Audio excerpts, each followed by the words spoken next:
Michael Johnson in just a moment, but if you've been with us throughout the whole evening, you will know the reason why Isaac Makwala did not start that race was because he was judged too ill to race by the IAAF, and we had representatives from the Botswanian Athletics Federation here earlier on who were telling us that they didn't feel that they had been given the full medical information at the time. They told us all about how Isaac was examined and they weren't there with him, and we only until this point have had their side of that story. Well, Pam Benning has come up to the studio, who is the head of medical services at the IAAF. Pam, thank you for joining us. We've read the statements that you've put out throughout the evening, and they've kind of dripped through. The couple of questions that really spring to mind, that things that we heard from the medical team from the Botswanans. First of all, as far as you're aware, was anybody involved in that medical examination from the Botswanan Federation? Was anybody in the room?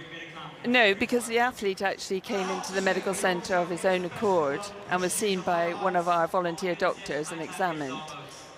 When he was told he had a gastrointestinal disease, he tried to leave, but one of my other senior members of the staff brought him back in because we have an outbreak of gastroenteritis in the hotels, and it is highly infectious. So when you say he was told he had that, which medical examinations have been conducted to ascertain that? He'd taken a history, examined him, pulse, respiratory, and taken a history, and the history is very clear from this gentleman that he had similar symptoms to all the other athletes that have also been classed as having this gastrointestinal disease. Because the medical team from the Botswana Federation said that the report they received said that his heart rate was normal, they said that his temperature was normal, and that the only thing that had happened to him was he was sick once, and for them that didn't seem to be enough to determine that it was norovirus. That is not the history we have. He'd been vomiting from 10 p.m. the evening before, and he had vomited at 2 o'clock that afternoon.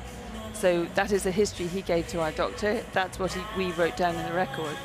So as far as we were concerned, he is staying in the same hotel, has the same symptoms as the other athletes that have also been quarantined from mixing with other people. And you didn't take any bloods or any other samples? Because we already had a confirmation from the Public Health Laboratory in Cambridge as to what the organism was, and my advice from Public Health England was we didn't need to take any more examples because the symptoms are the same, the length of the vomiting and other aspects are the same, so we didn't need to take any other specimens.